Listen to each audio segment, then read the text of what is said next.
My name is Elkin Allen.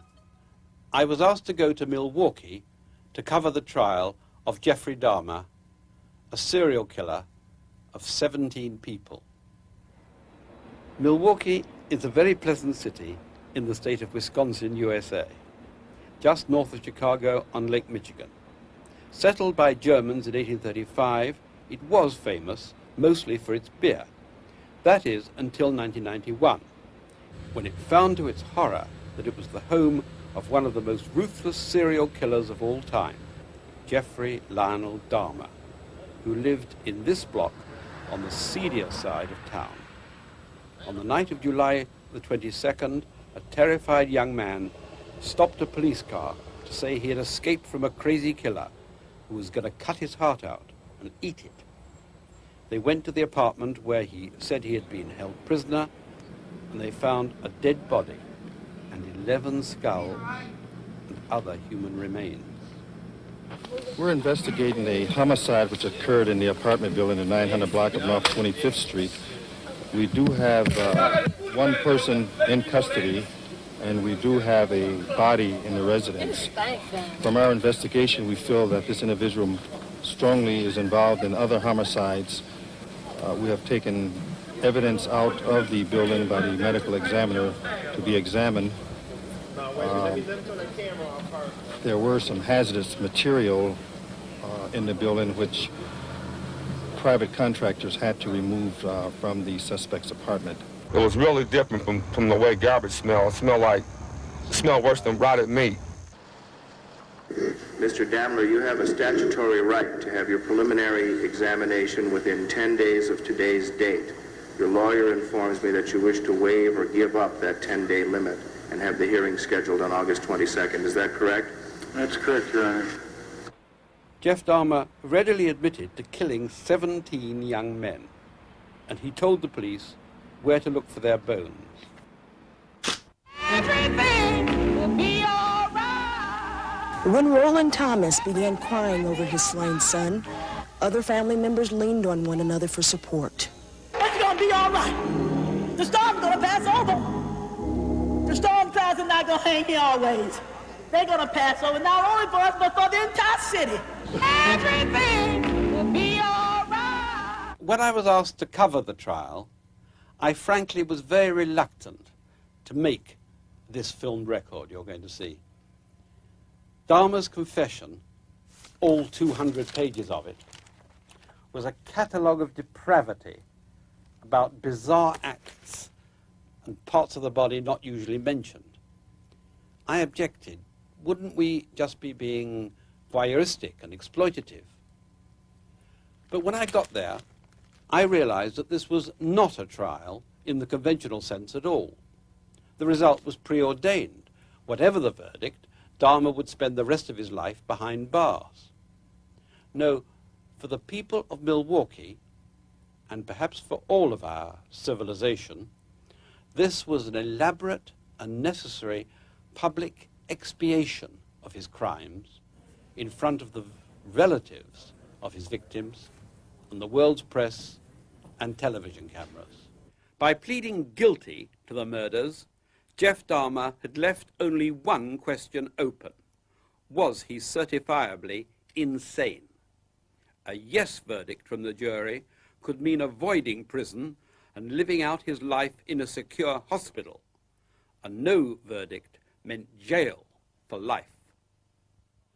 To reassure America that Jeffrey Dahmer was only a sick human being and not a Halloween boogeyman, his gruesome life story was told and retold in court no fewer than 9 times by lawyers, by police, and by doctors. In this film, we have shared the narrative between a psychiatrist called by the prosecution, Dr. Park Dietz, a defense psychologist, Dr. Judith Becker, and the policeman in charge of the case, Detective Dennis Murphy, reading from Dahmer's confession. He remembered his early family life as being one of extreme tension. States the tension came from the relationship that existed between his mother and his father. He stated that they were constantly at each other's throat and arguing. He stated his mother appeared to have some psychiatric problems and, in fact, had suffered a nervous breakdown at one time during his early childhood. He stated that she was on medication, had been seeing a doctor for much of the time.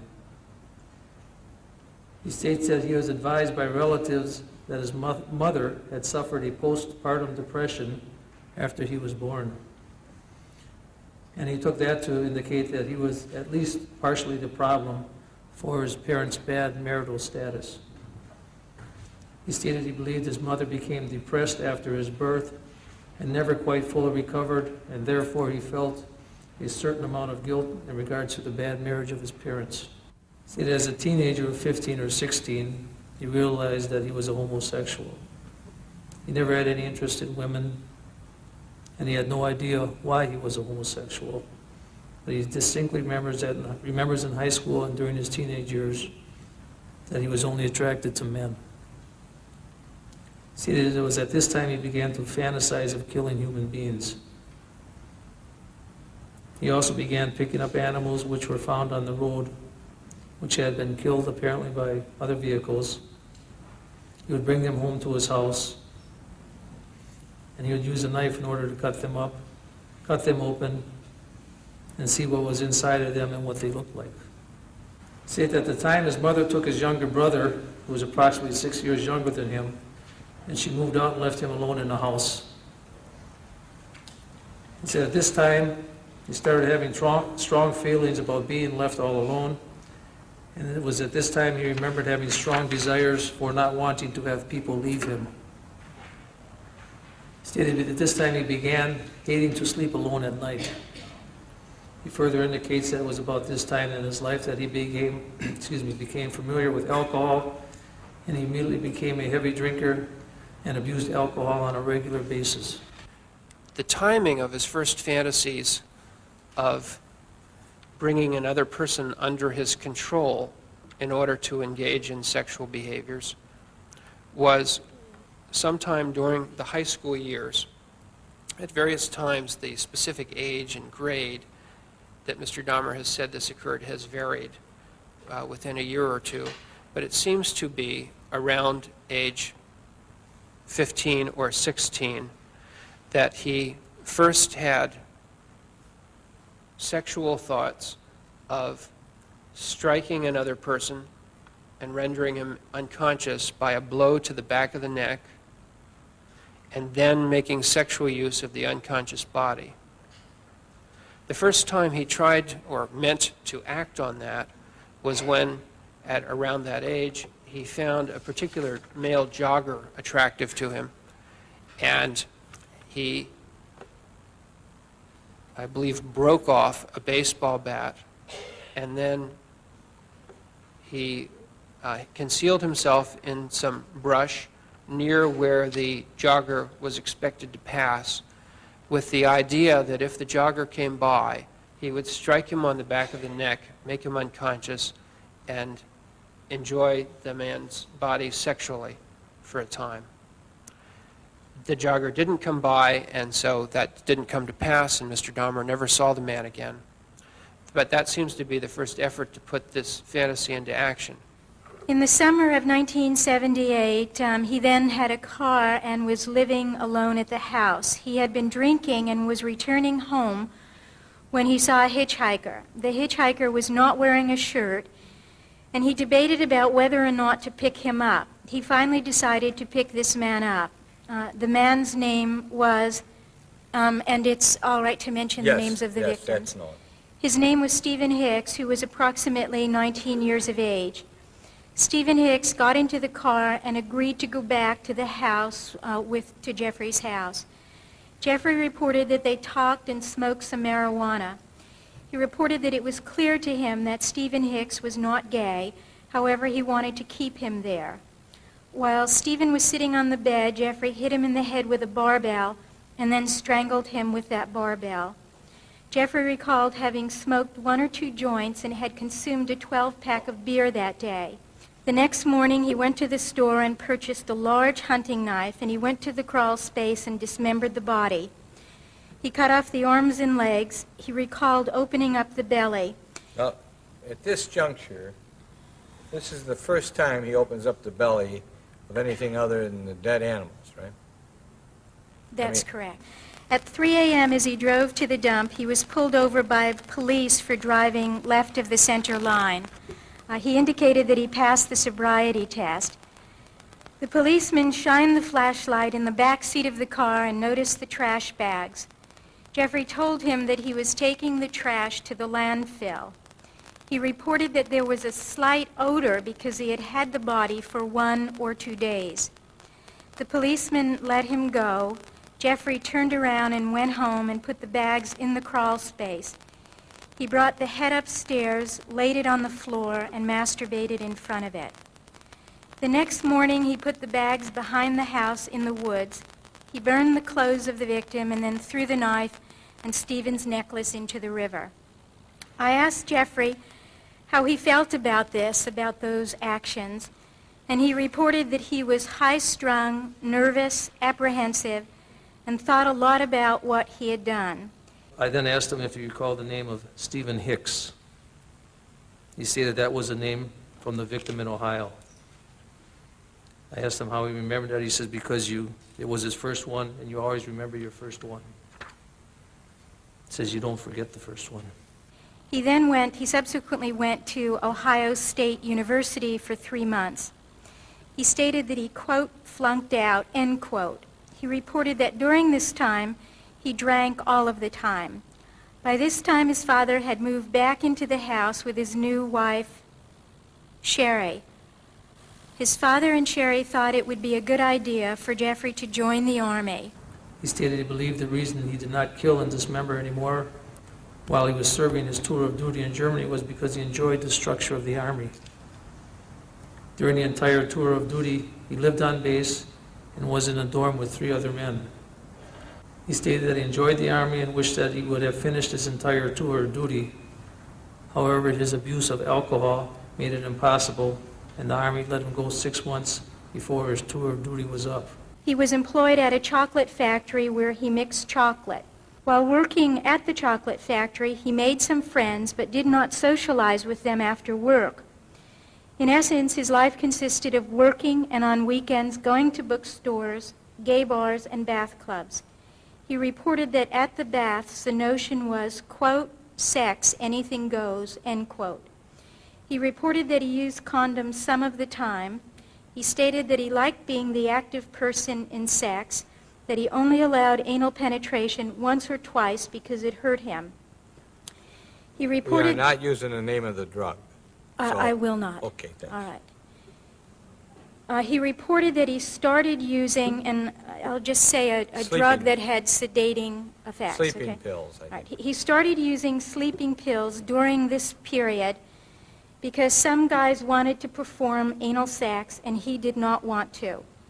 This was a way of keeping them. Specifically, he did not want to be the recipient of anal sex, and consequently, if he were to drug the person, they would then fall asleep and he would not have to participate in anal sex where he was the receptive partner. That is where the person would put their penis in him. He reported that he would go to the baths on weekends and have approximately 3 or 4 partners. He was trying to control his compulsion, so he went to a store when it was about to close. He hid out in the store, and then he stole a mannequin from the store and brought it to his house. He kept this mannequin for 2 weeks.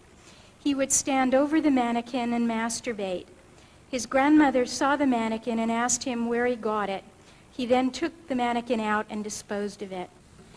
At age 26, he reported that he was heavily into the bath clubs. He reported that at this time he was working the night shift at the chocolate factory, would go to the bars on weekends, usually around 2 a.m. He reported that once he got to the bathhouse, he would find a person and then lay next to the person and masturbate and engage in what he called, quote, light sex, end quote. He reported that most of the men he met there did not want just the light sex, but wanted what he called, quote, heavy sex, end quote. He stated that once the person was asleep, he did not feel quite so rushed or pressured with the person. He reported that he would fix a drink in which he would put approximately 5 sleeping pills, and this would keep the person asleep for approximately 8 hours.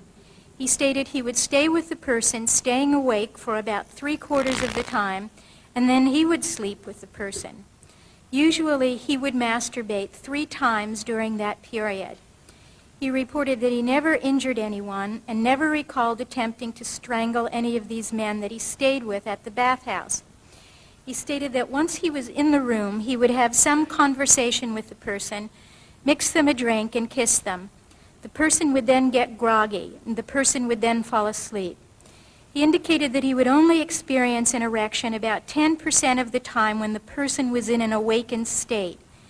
He reported that once the person fell asleep, he had complete control and could do what he wanted at his leisure. He did not have to entertain the person, and he felt that he could leave the room if he wanted to. He indicated that he had drugged 10 or 15 people before the management learned what he was doing. Subsequently, his membership was revoked.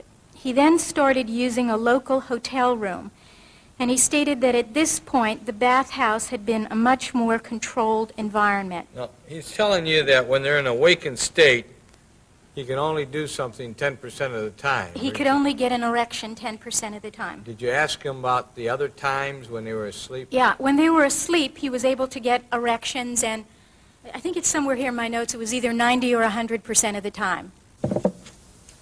This has got to be done. Who are these people that died? You didn't see their relatives come in and testify because there was a guilty plea. You didn't hear the facts in great detail. I don't want you to forget it.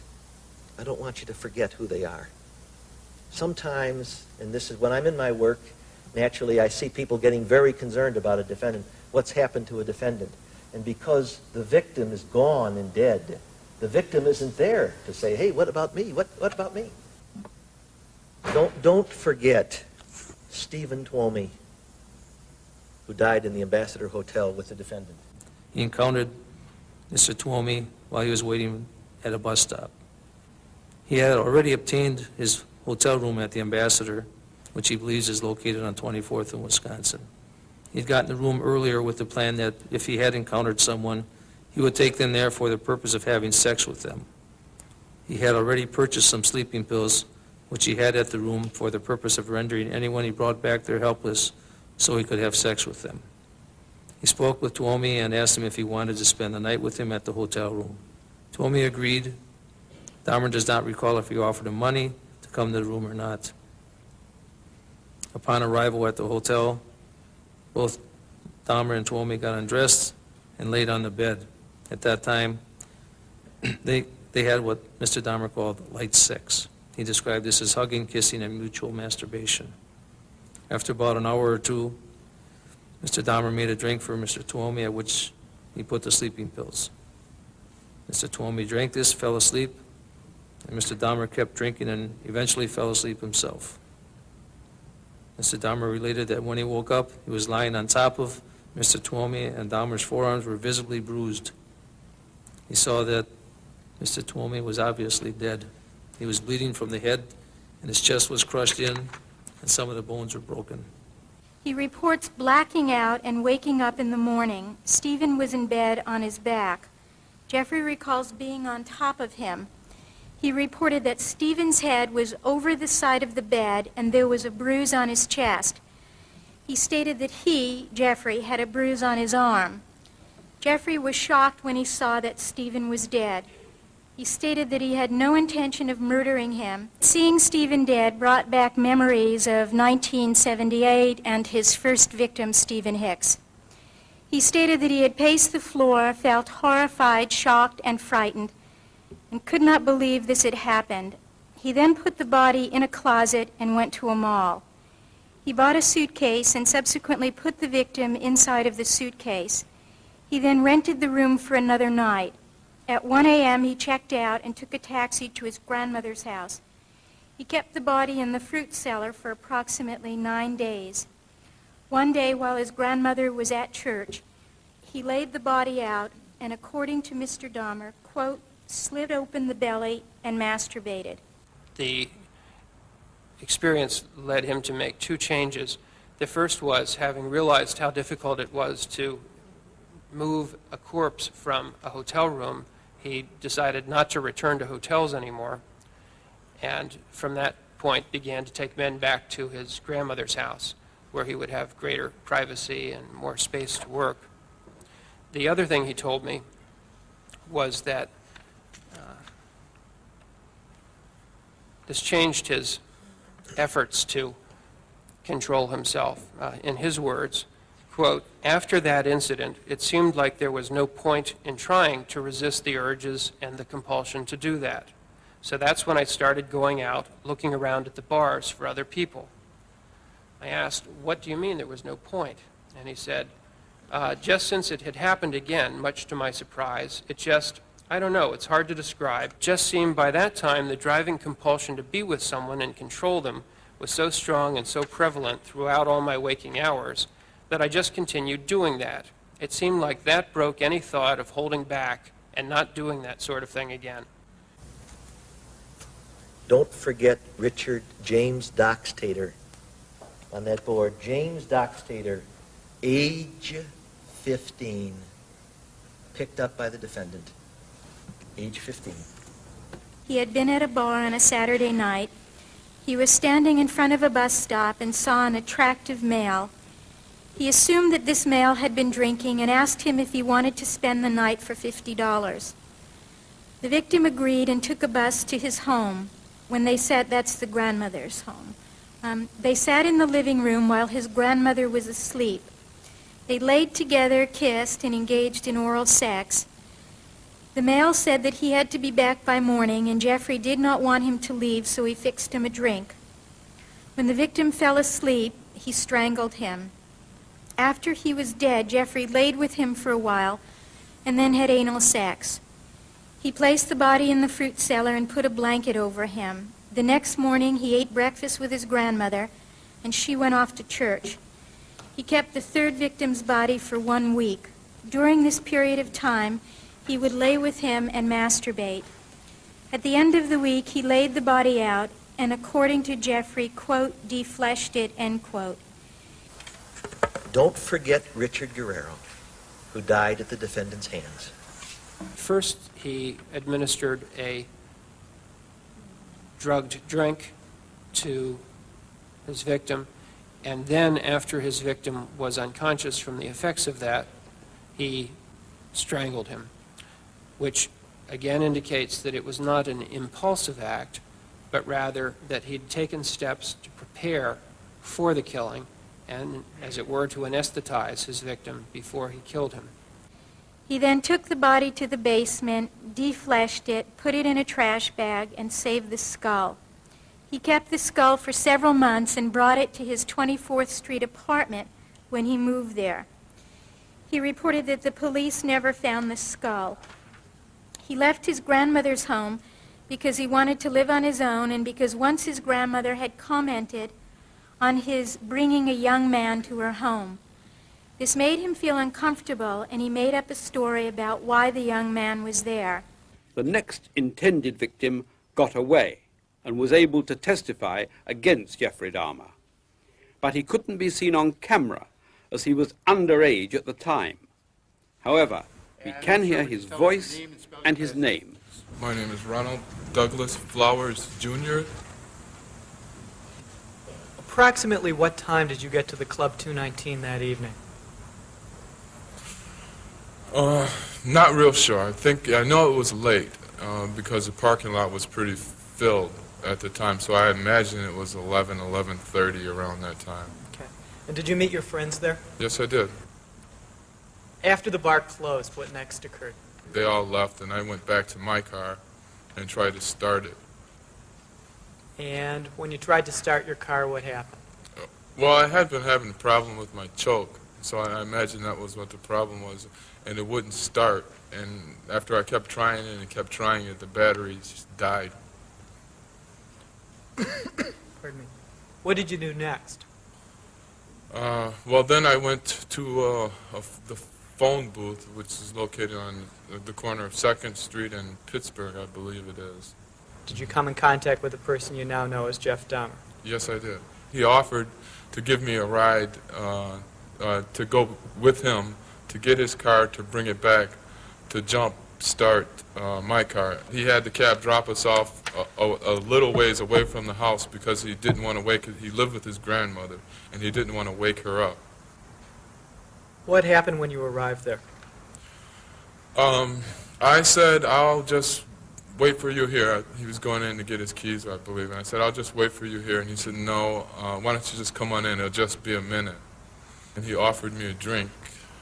The next thing I recall happening was thinking to myself, why is he looking at me like that? Because for the first time, his eye contact was solid. He didn't divert it at all. And it was almost as though he was waiting for something. I'm thinking to myself, what is he waiting for? So naturally, I started to drink the coffee quicker because I became uneasy to get out of there. And the next thing I remember was becoming extremely dizzy and my head starting to go down, and that's it. When you say "and that's it," do you mean you passed out? Yes. What's your next memory? Woke up in County General Hospital in Milwaukee. Were you missing any property? Yeah, I was missing. Excuse me. I was missing all of the cash from my wallet, and I was missing a bracelet that was on my right arm, and a herringbone chain that was around my neck.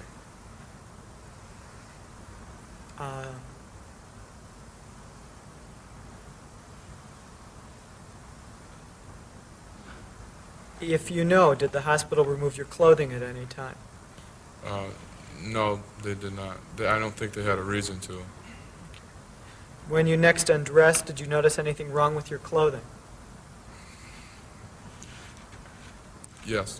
What was that?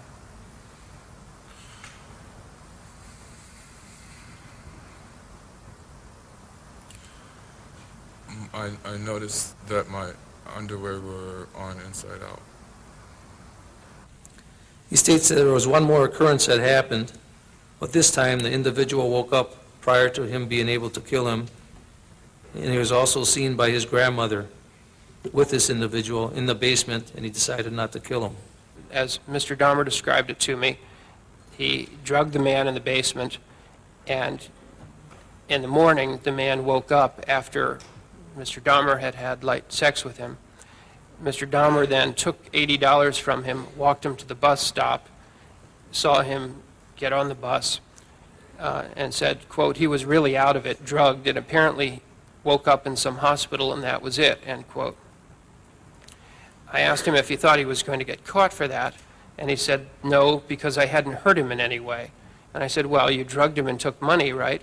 And he said, yeah, I figured they would just think that he just lost the money and that he'd been drinking. But Dahmer did trip up after letting another underage victim escape. Did he say anything to you? Yes, he told me, like, he asked other kids if they would just pose for, quick $50. If they would pose for a quick $50? Yes. And what did you say to him, or what did he say to you then? I asked him if it is his career or he said it's a hobby. He said it's a hobby. Yes. What did you say then, or what did he say then? He asked me if I want to pose for him just for a quick $50. What then happened? Then we start walking to his apartment. After it had been pulled, your shirt had been pulled up to your neck area, was a photograph taken? Yes. He offered me some drink. Did he say anything to you about what you should do, if anything, with your zipper? Yeah, he said that I should put it all the way down and then, show my underwear. And you put it halfway down, and then what did he do? He put it all the way down.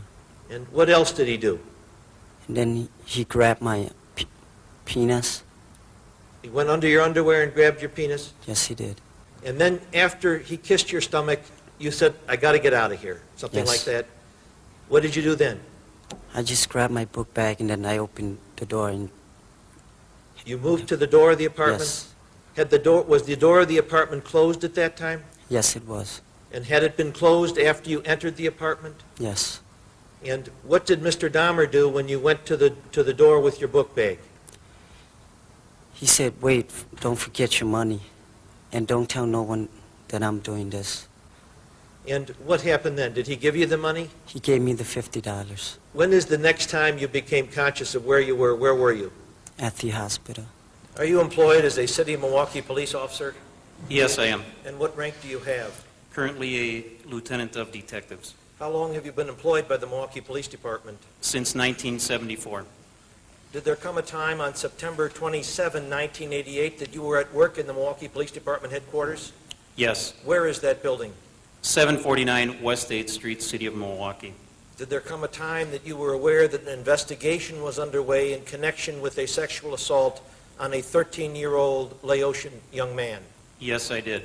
He is a minor, and for reasons of protection of his name, he has been referred to in these proceedings as SS.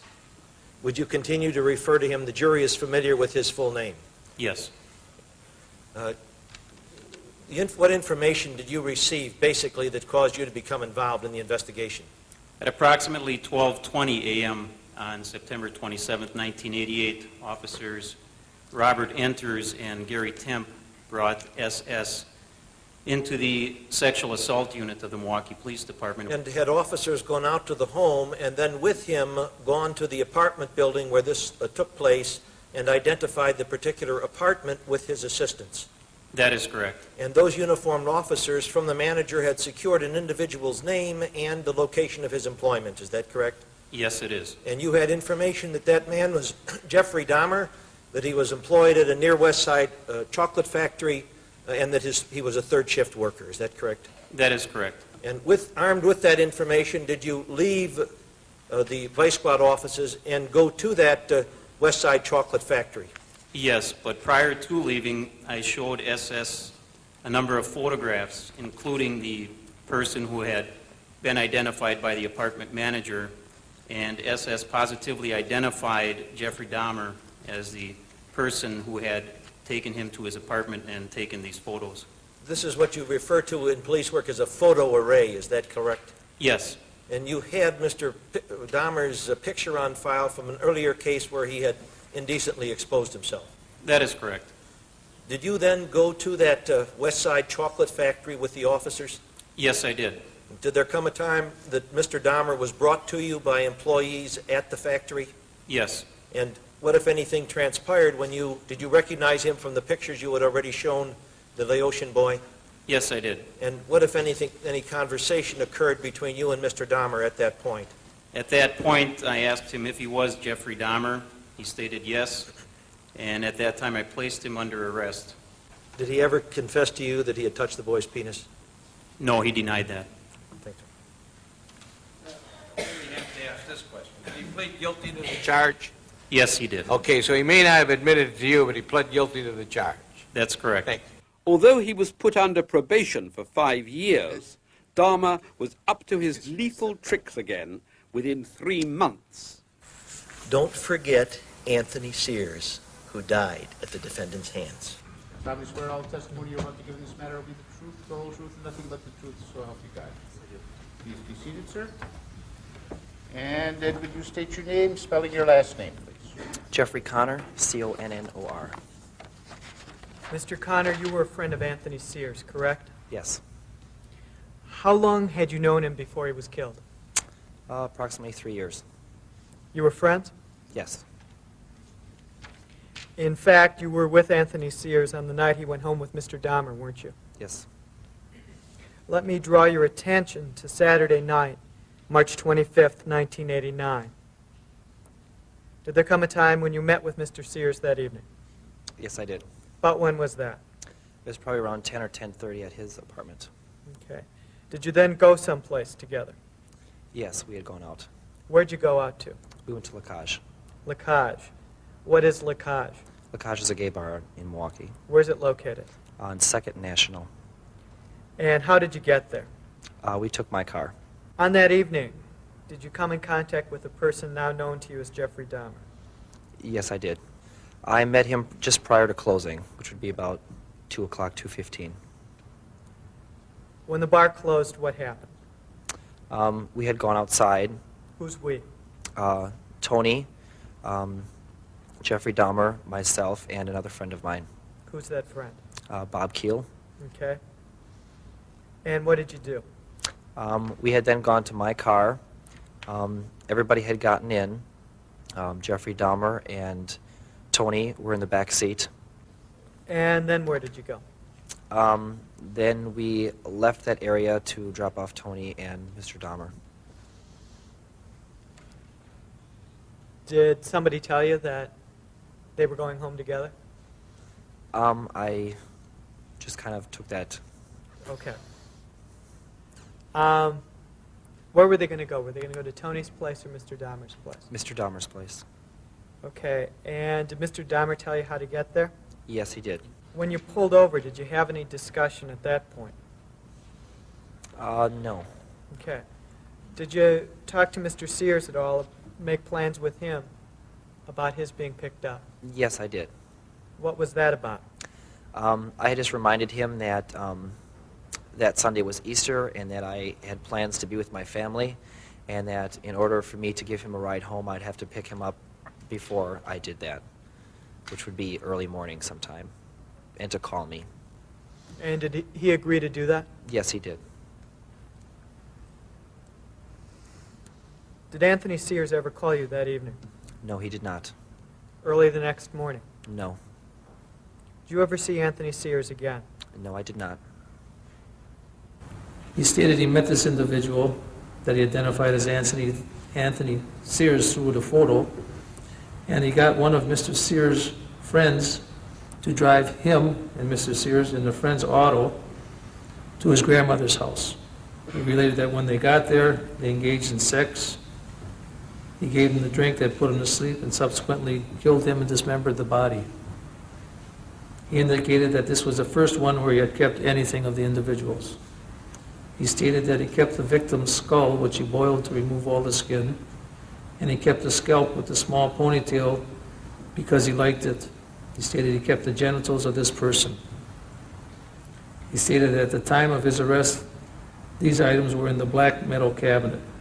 Quote, I found him very exceptionally attractive, and the desire to retain something from him was stronger than the fear of being caught, I guess. That was about the time I had the table, the black table and the two griffins, and that's when I started formulating the idea of the temple area off of this. Mr. Dahmer drew for me a diagram of what he had in mind for the temple, and that diagram of the temple shows 10 skulls on a table with incense burning on both ends, and 2 whole skeletons on either end of the black table with the plaster griffins above the table and a special globe lamp to impart an eerie sense of lighting. And he wanted a black leather chair so that he could sit in the leather chair and admire his collection. If he did this and had it set up this way, he would be able to somehow get in touch with some spiritual force or power. It's the time I started watching Return of the Jedi. So the first idea of the temple area occurs only after 3 of the charged killings. And because this seemed curious, I explored what he had in mind about the temple and what the significance of this movie was to him in great depth. And in fact, he and I sat together and watched all of the scenes in the film Return of the Jedi that he considered significant. Likewise, there came a time later when he put that film aside and began making use of Exorcist III and particular scenes from that in a similar manner, and he and I sat together and watched those scenes from Exorcist III so that I could explore what the significance was to him of the images in those materials.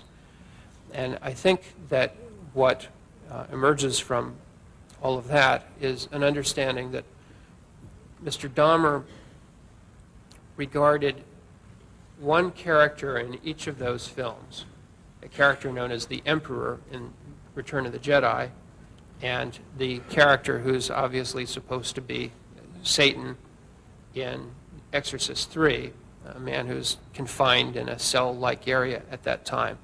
And what these characters have in common is that they are evil and corrupt and powerful, and both have the ability to use special powers to control others.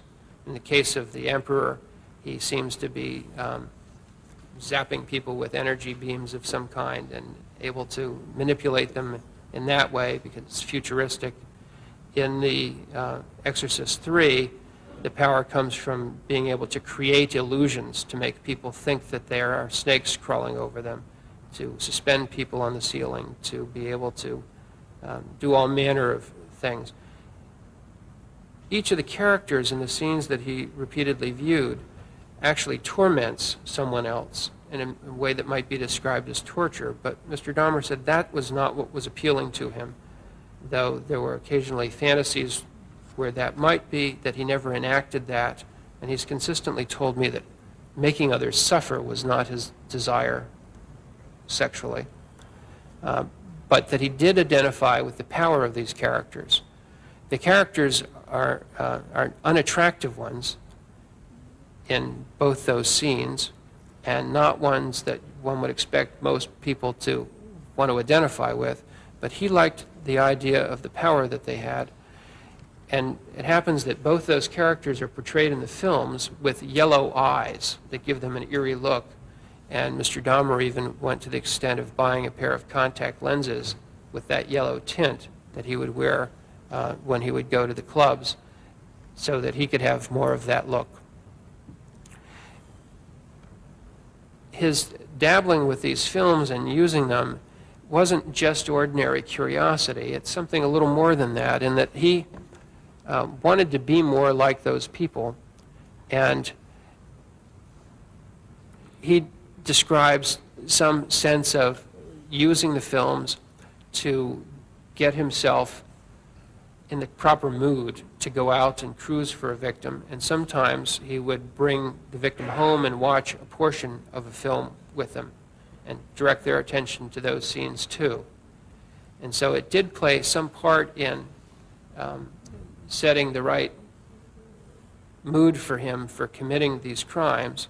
And he explained that he identified with the characters because he felt that he was thoroughly evil and corrupt, just as those two characters were. Don't forget Raymond Smith, who died at the defendant's hands. He stated that this individual was the first one that he took photos of. We showed him a photo album which contained 15 photos of a black male in various positions, and he identified this individual as a person he met at the 219 Club area and offered him the same line as to come to be photographed, to have a drink and look at dirty videos. The 15 photos that you're talking about, were they photos of a live or dead person? They were photos of a dead person. In various poses? Yes. Go ahead. He indicated that this victim agreed, and he took him to 924 North 25th Street, apartment 213, where he drugged him, subsequently killed him by strangulation, and after removing his clothes, he saw the tattoo of Cash D, the initial D, on his chest and pitchforks going up in the name of Cash.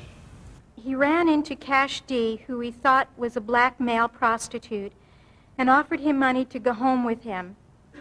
While at his home, Cash D said he wanted more money. Jeffrey gave him a drink, laid with him, and then once he was asleep, strangled him. He recalled that prior to killing Cash D, he had brought another man back to the apartment and made him a drink, as he usually did in a coffee cup. The man drank the wrong cup, and consequently, Jeffrey drank the drink with the sleeping pills. He fell asleep, and the man robbed him of $300. Jeffrey did not report this incident to the police. He reported he would have strangled this victim, but the man had taken the cup without the sleeping pills. After Cash D, Jeffrey met... This next one is a juvenile, so you can use initials. I will. Thanks. After Cash D, Jeffrey met a young man with the initials LP, who was waiting tables. He was Hispanic, and Jeffrey believed him to be around 16 years old. He propositioned him, and the man agreed to go to his apartment. They kissed, masturbated, and watched videos. Jeffrey did not have any pills available to him that weekend. He went to an Army surplus store and bought a mallet. He took pictures and had him lay on his stomach. He struck him on the back of the neck with the mallet. The guy got up and attempted to leave the apartment and said he would call the police. This male left and then came back in and asked Jeffrey for money for a cab. Jeffrey tried to strangle him at this point, but then calmed down, and they both went into the bedroom. Jeffrey called him a cab and he went home. Jeffrey said that this young male did call the police, but the police never followed up on the call. Don't forget Edward Smith, who died at the defendant's hands. He states that he had oral sex with this individual and then killed him by the same procedure, drugging him until he slept, strangling him, and dismembering him. Jeffrey stated that he went to Sears and bought a 5-square-foot floor freezer with locking top to store the defleshed bones. He also purchased 2 30-gallon plastic trash bags to put the defleshed remains in. He poured muriatic acid to acidify the flesh and then flushed the remains down the toilet. Yes, after the complaint about the smell, and somebody actually identified his apartment as the source of the smell. So I had called and talked to him in the office and went with him to his apartment. And what excuse did he give at that time? He said his deep freezer broke and he had meat in it that's getting spoiled. I thought he was a nice guy at the time. No further questions. Don't forget Ernest Miller, who was stabbed to death by the defendant because he was becoming conscious. The defendant had to get a drink to do it. Don't forget Ernest Smith. He had only a few pills available. While the victim was asleep, he thought, quote, "How should I keep him," end quote. He did not want to put this person through any pain, and consequently he stabbed him in the jugular. He painted the skull with granite spray paint. He tried tasting the flesh and the heart. He bought a tenderizer, tenderized the heart, and ate it and the muscle meat. He reported that it had a beef-like flavor. It gave him a sexual thrill while eating it. He felt that the man was a part of him and he had internalized him. Don't forget David Thomas, strangled by the defendant.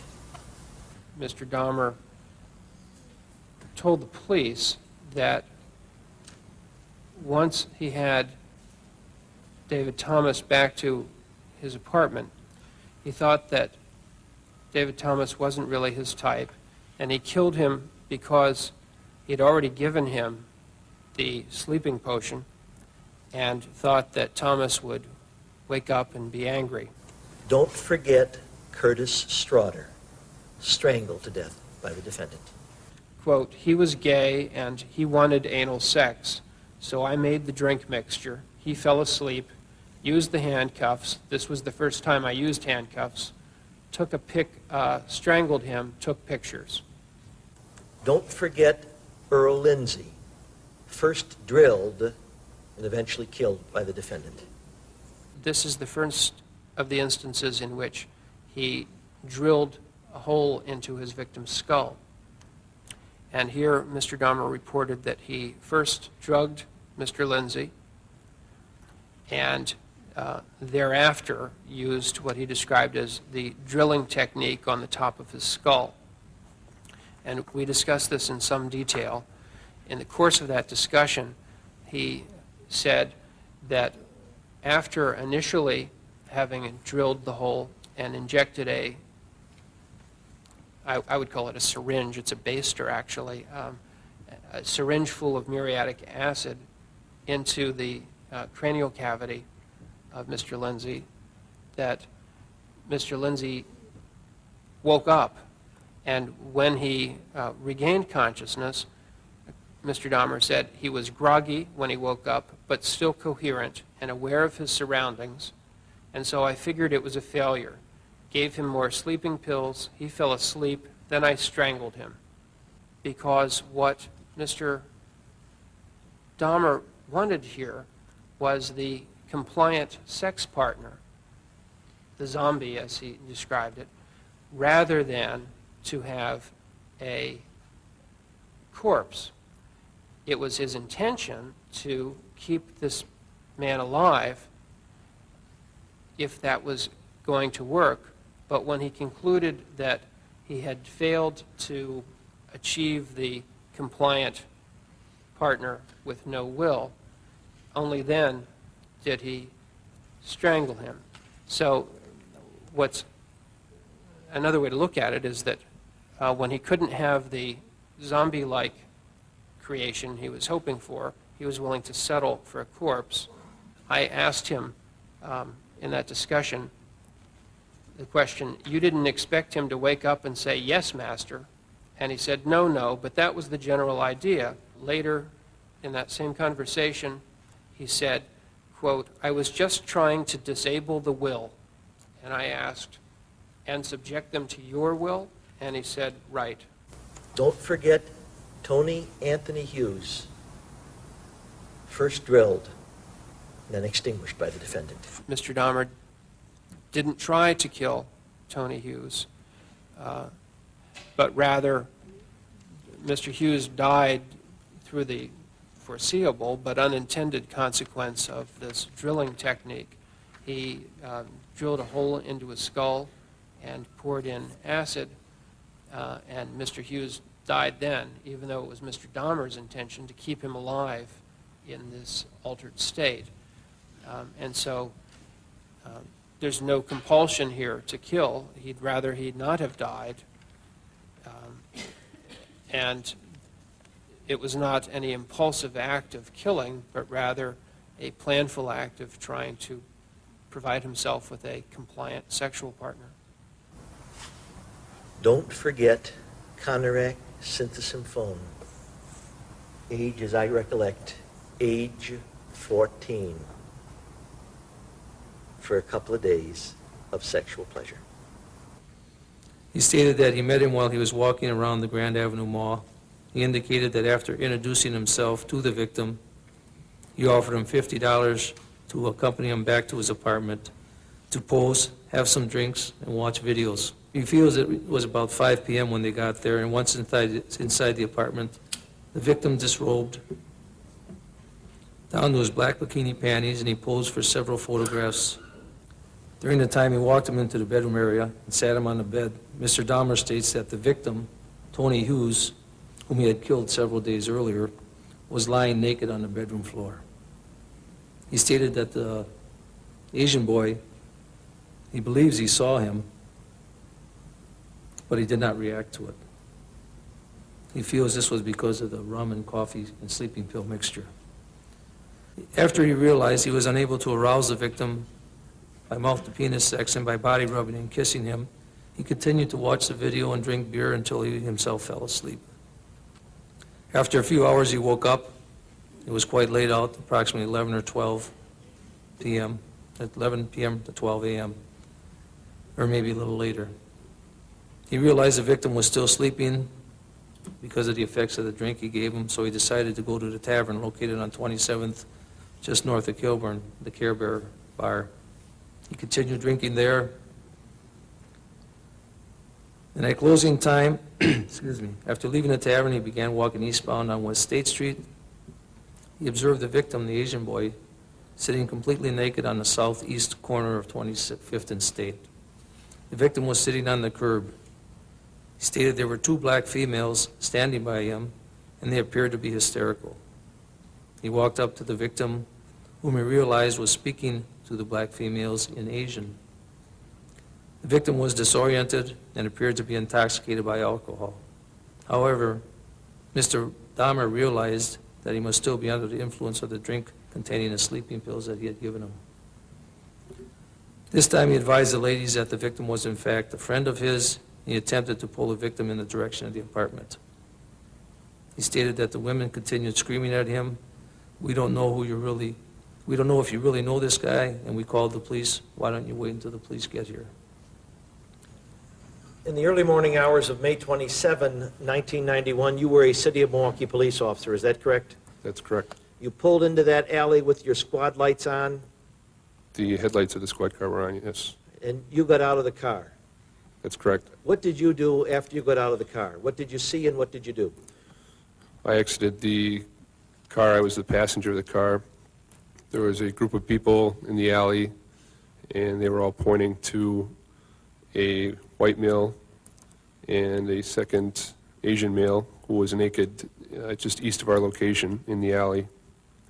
My partner came up to me and told me that he had obtained information from the white male to whom he was talking to, and basically that the Asian male's name was John Hamong and that he was 20 years old and that he had been staying with him for the last, I believe he said, 2 to 3 weeks. Had been staying with whom? With Mr. Dahmer. He also had obtained Dahmer's name at that point. Officer Perupkin and myself and the Asian male and Jeffrey Dahmer began walking toward the rear of the apartment. While we walked back to the apartment, Mr. Dahmer spoke of the crime in the neighborhood and how bad he thought it was. He said he was glad that the police were in the neighborhood and that there was a need for the police. I believe he may have been smoking a cigarette during that time. As we got near to the apartment building, it was the rear of the apartment building, obviously, he spoke of the need for extra locks on his apartment and that he had a security system because of the crime and the nature of the neighborhood. He showed you up to his apartment, Correct? and he convinced you that you could go about your business, that he had everything under control. We were convinced that all was well. And there wasn't anything that you saw that could, for one moment, have caused you to believe that there was any problem at all, correct? There was nothing.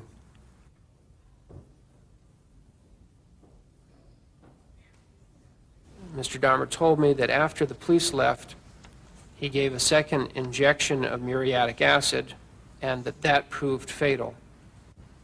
But even then, he was attempting to carry out the plan to create a zombie. His words were, "Then I gave him the second injection of muriatic acid, and that was fatal. I didn't intend it to be, but it was."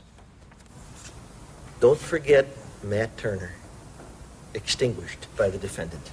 Jeffrey had attended the Chicago Gay Pride Parade and met this victim at a bus station.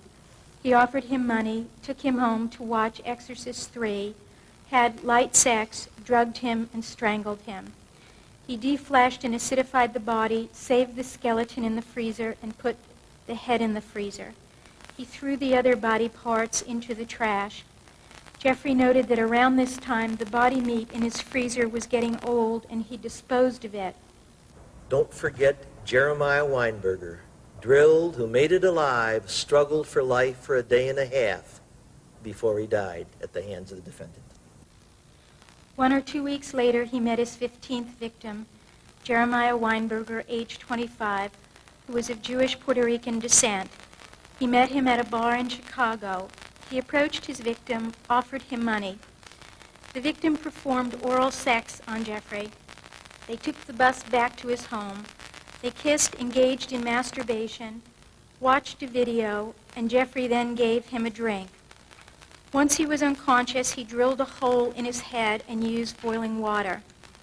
He reported that this victim woke up and was functioning but was groggy. Jeffrey then gave him more pills and another injection. He reported that the victim went into a coma, and the next morning he was still in a coma, and Jeffrey tried to wake him up. Jeffrey went to work, and when he returned home, he found that the victim was dead. He stated that he felt bad because he wanted the victim to be coherent and to carry on a conversation with him.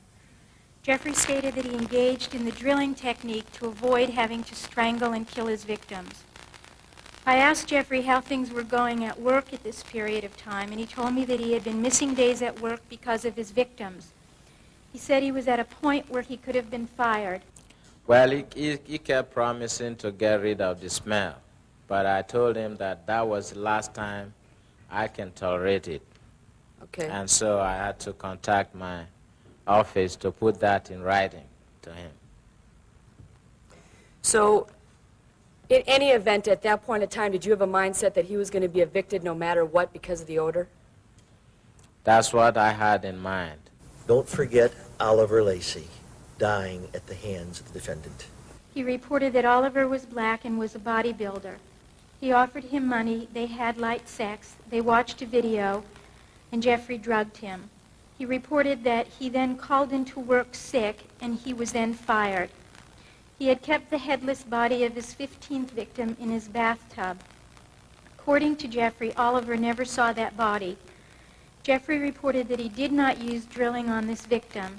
He drugged him, strangled him, performed anal sex before and after death, posed him, and took pictures. He also defleshed his 15th victim at this time and saved the head. He was going to use Oliver Lacey in his temple area. At this point, he had lost his job, was drinking heavily, and running out of money. Don't forget Joseph Bredehoft dying at the hands of the defendant. Mr. Dahmer stated he met him on Wisconsin Avenue near Marquette University, and this individual was waiting for a bus, and he had a six-pack in his arms. He stated he got off the bus, approached him with the same offer as he did with the others, and he agreed to go with him to his apartment. They went to his residence, where he had oral sex on this individual before killing him. States he gave him the potion, and when the individual went to sleep, he strangled him with the strap. He subsequently put his head in the freezer and his body in the 57-gallon barrel in his residence. Joe Bredehoft was the last person Jeffrey Dahmer was to kill. The man he had picked for his 18th victim was in court to tell how he escaped. You solemnly swear all testimony you're about to give in this matter will be the truth, the whole truth, and nothing but the truth, so help you God. Please be seated. Then, sir, would you tell us your name and spell your last name for us? Tracy Edwards, Edwards. Mr. Edwards, you're going to ask you to speak up very loudly into the microphone. I would like to know in what state do you reside at the present time? Louisiana. And how old are you, sir? 32. 32? And you are single? Yes. Now, you were in Milwaukee, Wisconsin on July the 22nd, 1991? Yes. And at or about that time, on that late afternoon, did you have occasion to see a person that you knew at that time or subsequently learned was a fellow by the name of Jeffrey Dahmer? Yes. So you were with a couple of your buddies, were you? That's correct. And what were you doing? We was drinking beer, just talking, hanging out, you know. About 6 o'clock at night, was this? Yeah, about 6:15, whatever. Did you have occasion then to see Mr. Dahmer? Yeah, he approached us eventually and started talking to us. Yeah, Were you three black males? yeah one white, two black male. So you're friends. Yeah, my best friend was white. Yeah. When he came up and started talking to you, what is it that Mr. Dahmer said to you? He said he was just in the city from Chicago. He was taking care of her sick grandmother, I believe, in West Allis.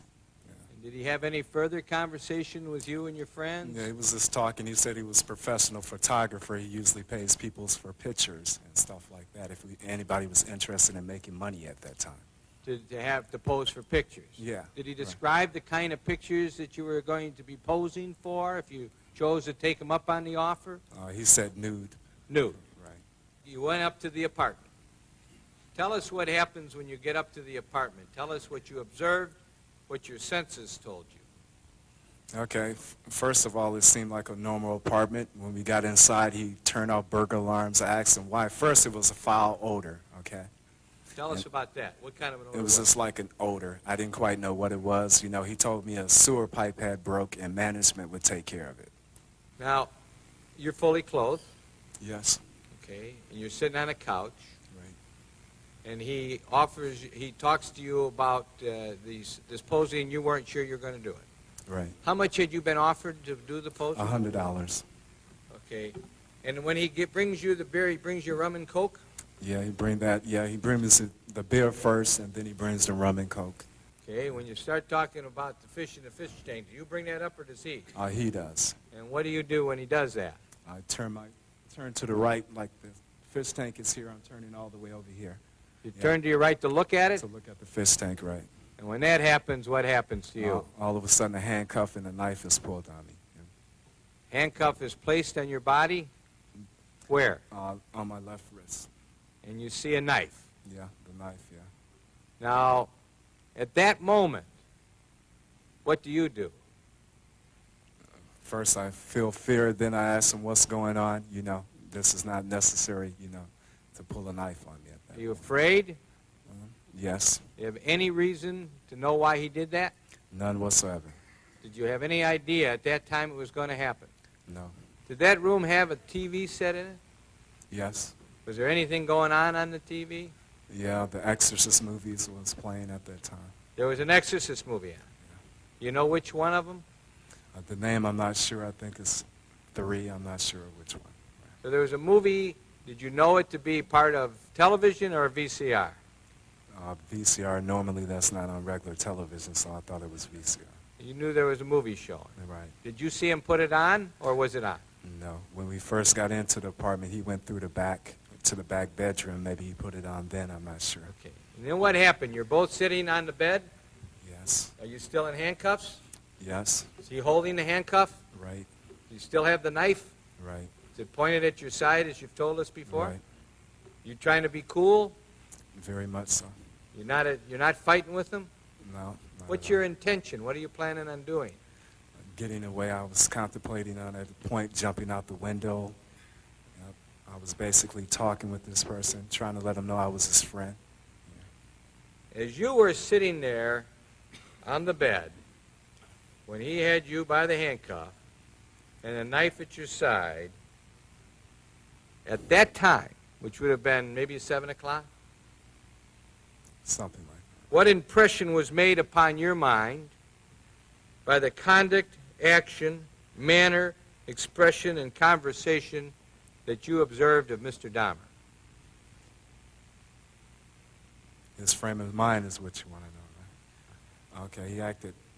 At times he would go through like different changes with me, you know. Tell us about that.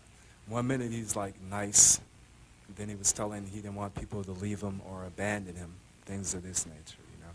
Yeah. Well, what did you think about him as a person? What impression was made on your mind of this fellow that you're dealing with here? Yeah. That at times he wasn't himself, and then at times he was like a nice guy, you know.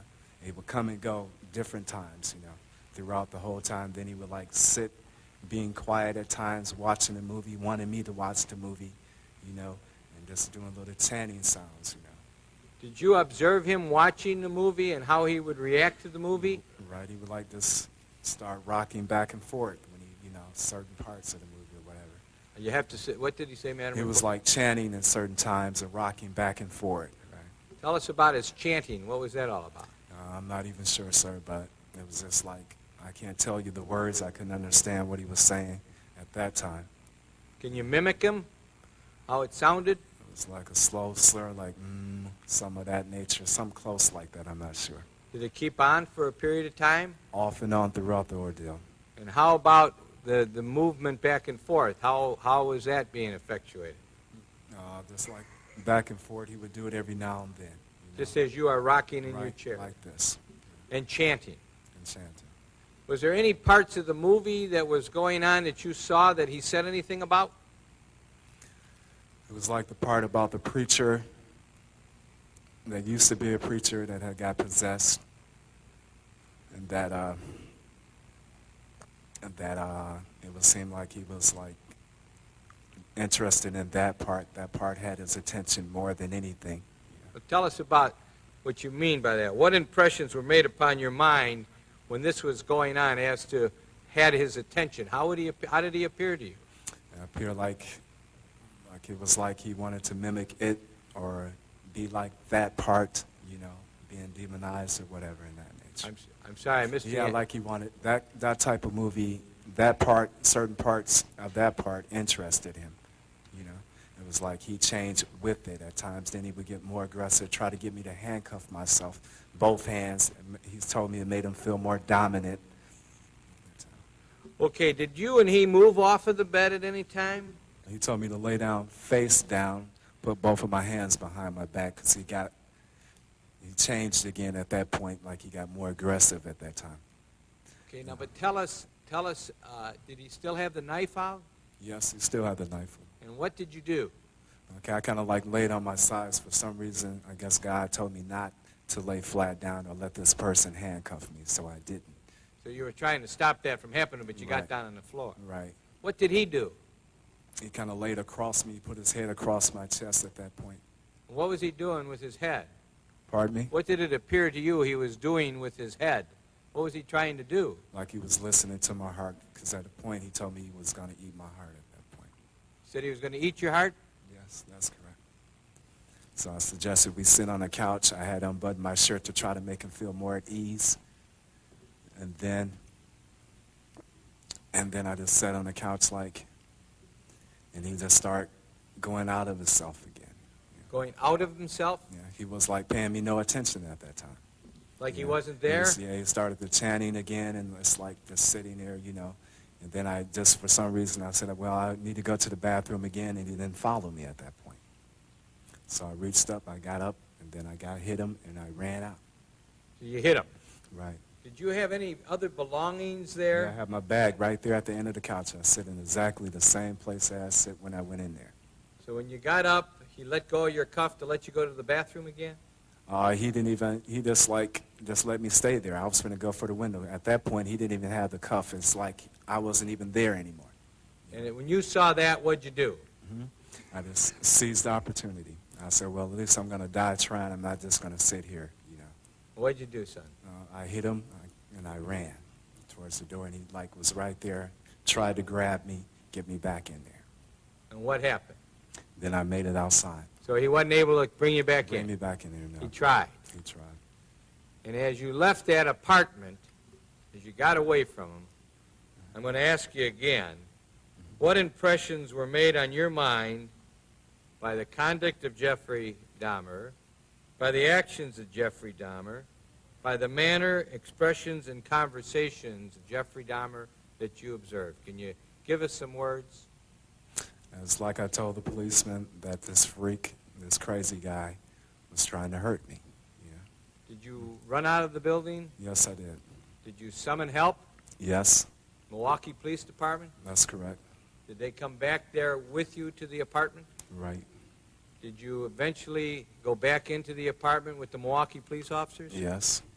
And then he was arrested. Right.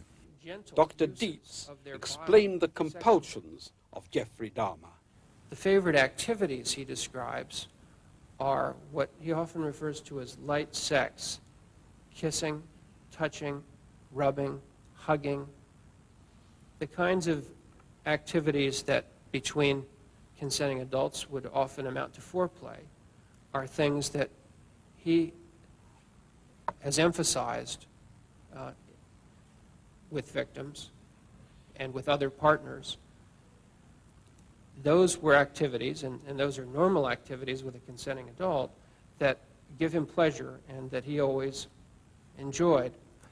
But he describes difficulty in getting partners to restrict themselves to just that, because the partners that he found most often wanted to do more than that. And one of the things more than that some of them wanted to do was to have anal sex with him, which he did not like. Having had a few painful experiences, he did not want to be in that position. Also, the partners that he was able to find universally had a deadline when they had to leave, and he was unable to spend as much time as he wanted doing these more gentle, ordinary activities with them.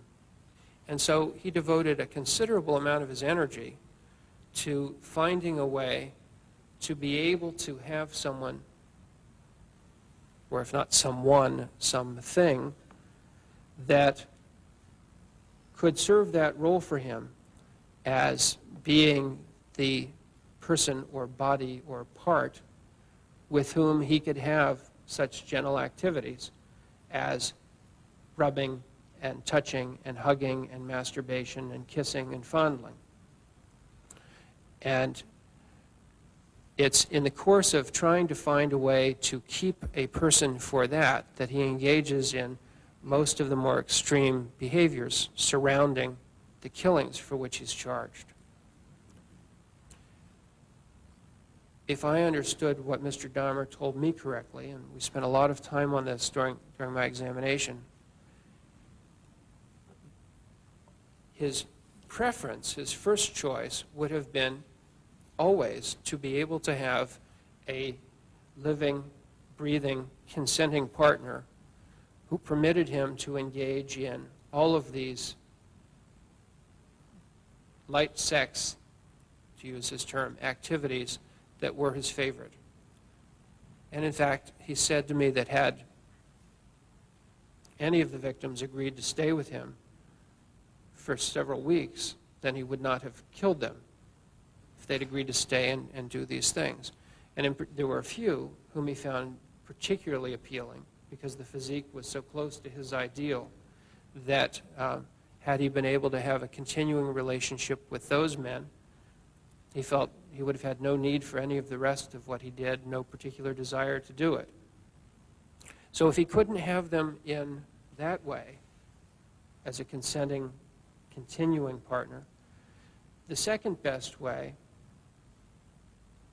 would be to have them in some other state in which they would remain with him and still be available for these activities. And the second choice that would be best for him, he thought, would have been if he could have had one of them whose will had been destroyed.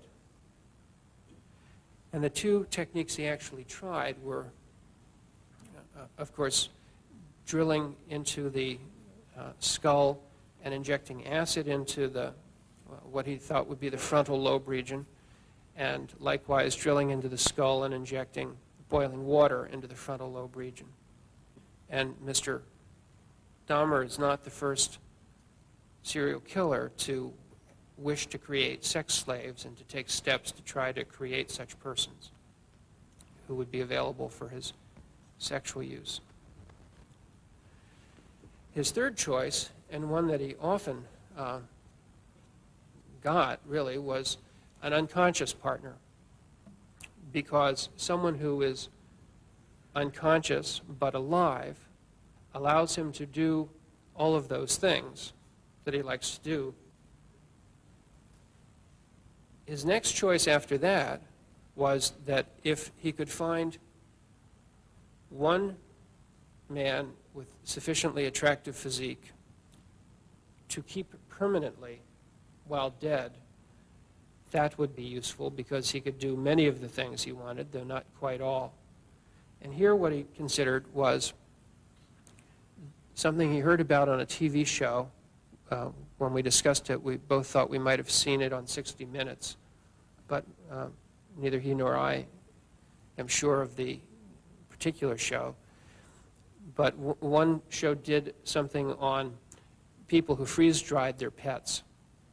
And Mr. Dahmer's idea was that if he could get the apparatus for that and freeze-dry a man of the appropriate physique, he'd at least be able to continue to have him to look at while masturbating, to pose perhaps in various positions if they were flexible enough in that state, to fondle, to rub, to hug, to touch. They would not have sounds to listen to, but they would have a lot of what he was interested in. And he thought that if he'd been able to freeze-dry one of the more attractive men, that he would not have had a desire for the other victims. The step he took was to go to the library, and in a magazine he thought was called Taxidermy, found an advertisement from a supplier of the equipment for freeze-drying animals, and found that there were two sizes of the machines, one of which seemed like it might be large enough for humans, but the cost was prohibitive. It cost $30,000 or so, he thought, and so that was not an available option.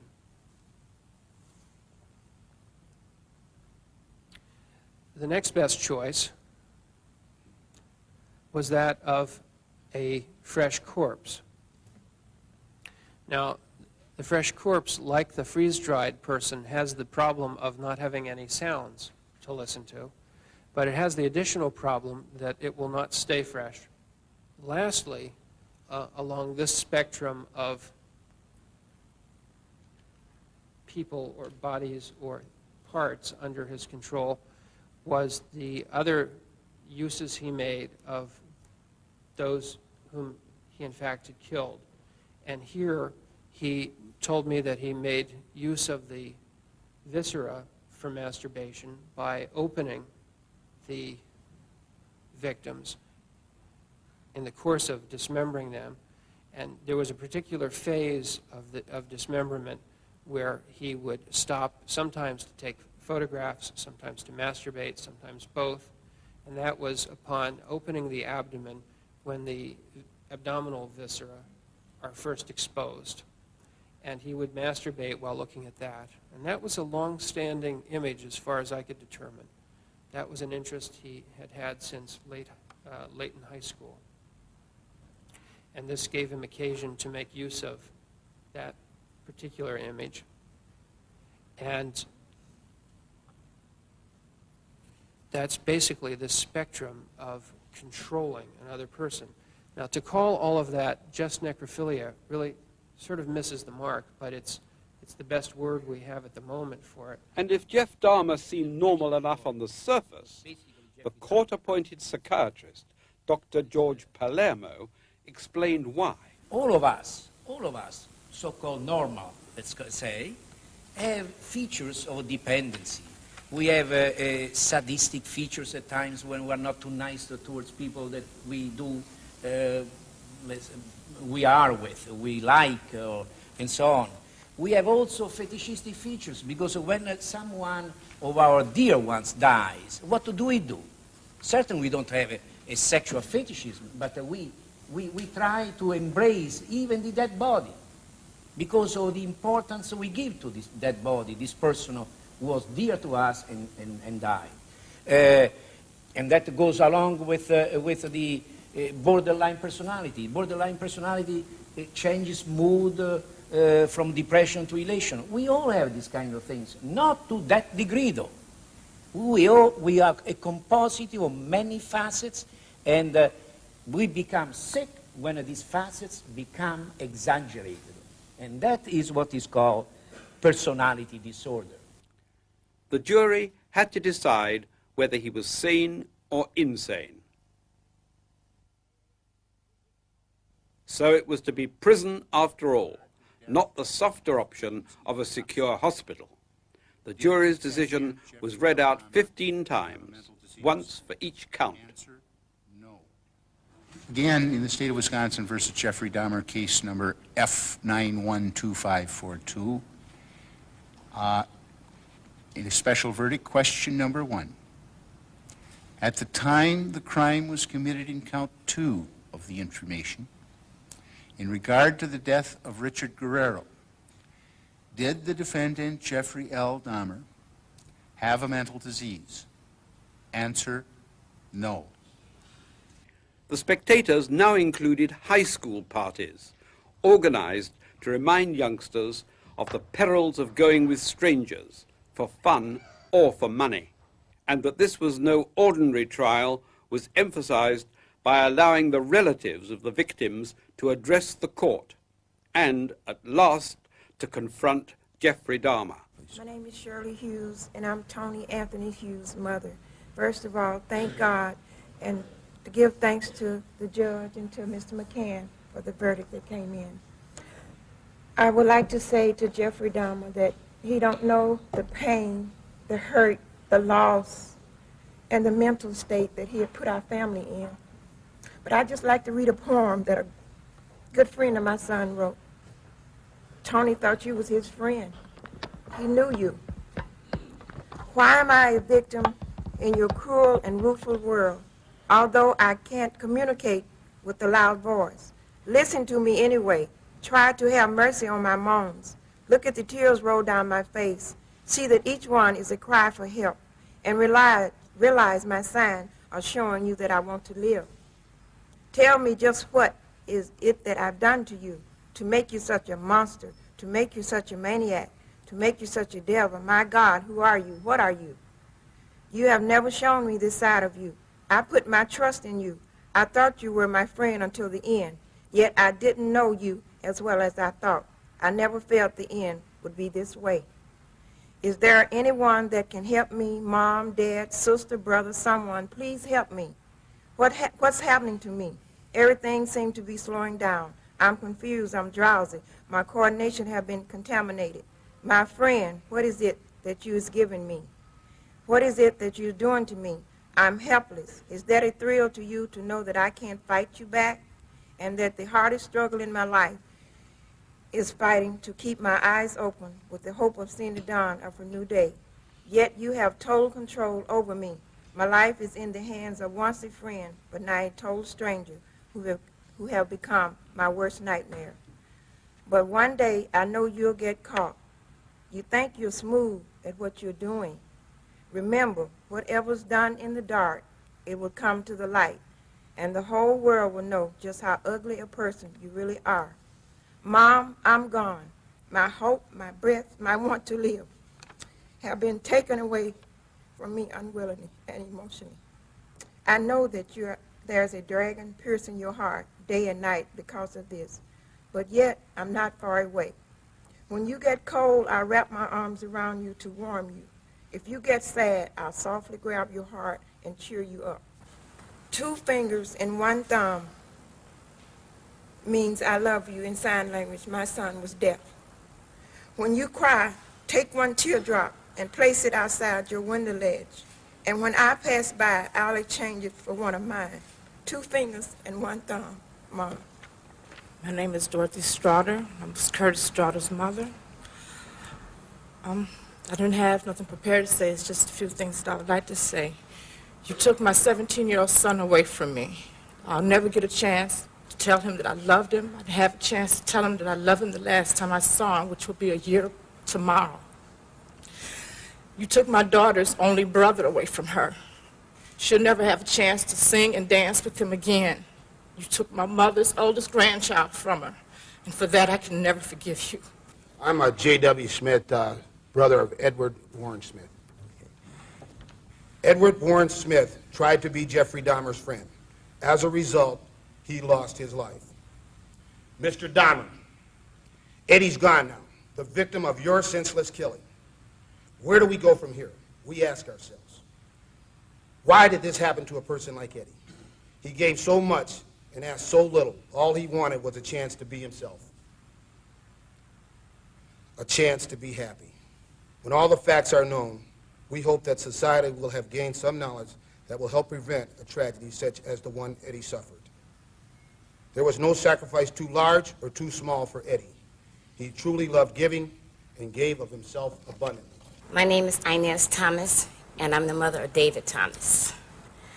You know, I don't understand how a person could really harm a person and to say that, well, I did this because he wasn't my type. Well, if everybody go around doing something to somebody because it's their type, this would be a sad world today. And I just feel that this man should never be able to walk the face of earth or to be able to harm anyone else again.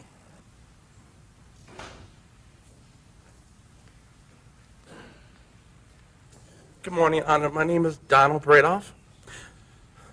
For the Bradoff family, as much as love in our family close,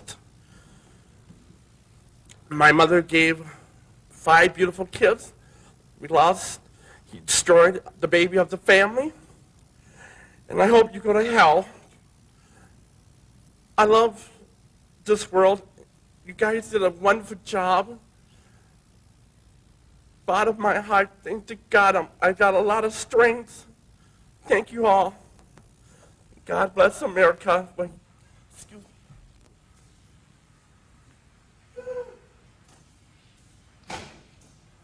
My name is Rita Isbell, and I'm the oldest sister of Errol Lindsay. Whatever your name is, Satan, I'm mad. This is how you act when you are out of control. I don't want to ever see my mother have to go through this again. Never, Jeffrey. Jeffrey! Hey, I hate you, motherfucker! I hate you! Nothing's under control! Don't fuck with me, Jeffrey. I'll kill you. God damn it, look at me, motherfucker! I can kill you! What's your name, fast? I can kill you! The court will impose a mandatory life sentence plus an additional 10 years on the habitual criminality. Count 2, life imprisonment plus 10 years consecutive to count 1. Count 3, life imprisonment with the date of parole eligibility 70 years from the inception of that particular sentence. I don't have all the numbers that I can't work it out, but it'll be 70 years from the beginning of that sentence, which will be consecutive to count 2. Count 4, life imprisonment with a parole eligibility to be 70 years from the commencement. Count 15, life imprisonment with parole eligibility to be 70 years after the inception of that sentence to be consecutive to count 14. I believe I have, and I intended to follow the recommendation of the state. I could have said something different which would have had the same impact. I really see nobody gains anything by just to say more and more years. The important point is that the sentence is structured in such a way that this defendant will never again see freedom. Your Honor, it is over now. This has never been a case of trying to get free. I didn't ever want freedom. Frankly, I wanted death for myself. This was a case to tell the world that I did what I did not for reasons of hate. I hated no one. I knew I was sick or evil or both. Now I believe I was sick. The doctors have told me about my sickness, and now I have some peace. I know how much harm I have caused. I tried to do the best I could after the arrest to make amends, but no matter what I did, I could not undo the terrible harm I have caused. I feel so bad for what I did to those poor families, and I understand their rightful hate. I decided to go through this trial for a number of reasons. One of the reasons was to let the world know that these were not hate crimes. I wanted the world in Milwaukee, which I deeply hurt, to know the truth of what I did. I didn't want unanswered questions. All the questions have now been answered. I wanted to find out just what it was that caused me to be so bad and evil. But most of all, Mr. Boyle and I decided that maybe there was a way for us to tell the world that if there are people out there with these disorders, maybe they can get some help before they end up being hurt or hurting someone. I think the trial did that.